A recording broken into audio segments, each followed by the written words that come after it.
Welcome to the video. Ryan here at Triathlon.com, and we're going to do some quick tips talking about how to increase the power on the bike. A lot of people ask these questions, and I'm going to answer it in the perspective of how I approach it with myself and my athletes. So grab a chair and sit back, and we'll speed through these. If you see this video later, have any questions or anything, put them in the comments. I'll see notifications, and I'll try to answer any questions you got. So we're going to jump into it. The way I see increasing bike powers is kind of a systematic approach. It's definitely better to approach it in kind of an off-season situation rather than a race-specific program. When you get probably 1 to 2 months out from a specific race, 70.3, an Ironman, you don't want to be taxing the system that much in order to increase your FTP, your power output, because your recovery is going to be, you're going to need all the recovery you can get. And if you're pushing yourself too soon or too late into your cycle, into a race, you're going to end up kind of wearing yourself out, and you're not going to recover for the race, and it could cause problems and not the best performance for the race. So keep that in mind. A very prescribed time frame that you want to be working. I love the off season for that. Over the winter, when you're in the basement doing structural workouts with your trainer, that is the best time. I love to be working on this kind of stuff. So schedule your workload properly between ride types. So the way I usually see it is I've got at least three minimum bike rides a week. 3 fingers. We got the zone 2 kind of aerobic, usually a longer ride. 1 day is a kind of a tempo or speed work, and then 1 day is a strength work. So for that strength work, it's very specific. We start off at maybe 10 times 3 minutes of, you're doing 90% FTP, meaning 95% FTP. And then you're backing off and taking a rest period. And then the next week you're doing a 5x6. The next week you're doing a 4x7, 4x9. So what you're doing is you're increasing that time that you're able to withstand staying in that 90 to 95% of your FTP. You're not going to race at that. You're not typically going to do that any other time. But it's kind of like weightlifting. You're not going to increase your max unless you're going to increase your load.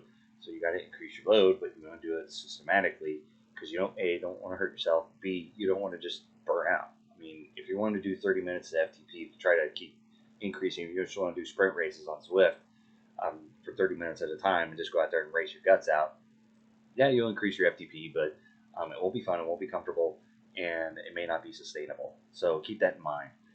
So that's the way I prescribe it is, usually on your weekends, you got your little bit longer zone 2 ride. Maybe on a Tuesday, you got that tempo speed work that's not going to kill yourself. Plenty of rest in there, but also plenty of speed. But then, usually Tuesdays, hopefully when you kind of rested up from weekend of long rides or whatever, that's when you're doing these very specific strength workout sessions and really pushing the FTP for intervals and rest periods and really building it up without overtaxing yourself and creating chronic fatigue or something like that. So once you get through one of these cycles, it could be 4, 5, 6 weeks, get through the end. If you feel like towards the end you're able to accomplish that 4x10 or something like that, it wasn't that bad, it kind of sucked, but you made it through. It's time to retest that FTP. And then if you found that if it goes up, re-up that, if you went from 200 to a 225, change that FTP in Zwift or your program, go back and restart the cycle. So 10x3, 5x6, go back up. You don't want to jump up to a 225 FTP and then go back and do another 4x10 and then do that for a couple of weeks. And then you're going to, like I said, you're going to end up hurting yourself. You're going to end up getting over fatigued, and it's just not going to work out very well. It's just going to be a slow, muddled mess. You may increase some FTP, but you're really not going to ever feel rested or recovered. So you want to do it gradually and over time. So again, that's why I like the off season, because you can do this over extended periods of time, 4 to 5 week blocks, and you can really do it and really focus on it and really get good at it. Because once you get into that race specific training, that kind of workout may not be tailored towards what type of bike profile you're riding. If you're riding a bunch of punchy hills, Ironman Chattanooga may not work. If you're riding Ironman Florida and you want to hit an FTP, 75 FTP for flat course forever, maybe that kind of works for you. So it may not work for your race specifically to do that kind of power increase for the bike. So just keep that in mind. Like I said, I kind of hit those points. The FTP is higher, start to cycle over new FTP. This is where I really like the structural workouts and doing on your smart trainer. I highly recommend people get out, ride the roads when you can for your long rides. But these structured workouts, it's hard to do in the open road with wind, with terrain, with traffic, all this other stuff. It's hard to find an uninterrupted stretch of road for 10 minutes to try to go 95% FTP, keep it there nailed exactly. A smart trainer will do that. You don't have to do anything. You don't have to shift gears. It just puts it at power reading of 200, and you got to strap it on and go, or else it's going to go to the spiral of death and it's going to quit on you and you're going to have to restart it. So that's kind of my quick tips on how to increase your bike power is, and if you don't have smart trainers, you don't have a trainer indoors and it's all outdoors, hey, it's not the end of the world, or you have a fluid trainer, you can still do it. I mean, you can still do 4 by 10 minutes of hard effort. You can do it by heart rate. You can do it by perceived rate of exertion and just crank up the gearing so you really feel it for 4 by 10 minutes. Start off by 10 by 3, 4 by 10.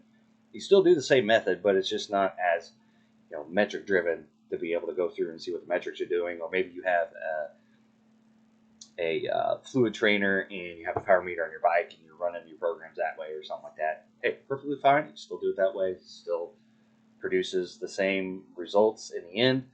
It's just a little bit less metric driven. So you can still do it that way. But hopefully this helps you out, gives you some idea of how I situate my power, how I get it ramped up for my athletes. Like I said, it's in a lot of my off-season programs. They go through, do this retest, reset the FTP, go through, do it again, and cycle through, try to build up that FTP in the off-season. So when you get in race-specific training, you're kind of your FTP set where it's at. You're going to make some gains, but at that point in time, it's drawing out your long sessions to be able to hold 75% FTP for entire bike ride portion, or an average of it. So hopefully this helps you out. Hopefully it wasn't too confusing. Hopefully I didn't run through too quick and talk too fast. If you have any questions, put them in the comments. See it on Facebook. Give it a like. See it on YouTube. Give it a thumbs up. Hit subscribe. Hit the notification button. And with that, I'm going to wrap up the video. We'll see you in the next video. Good luck in your training. We'll see you on race day.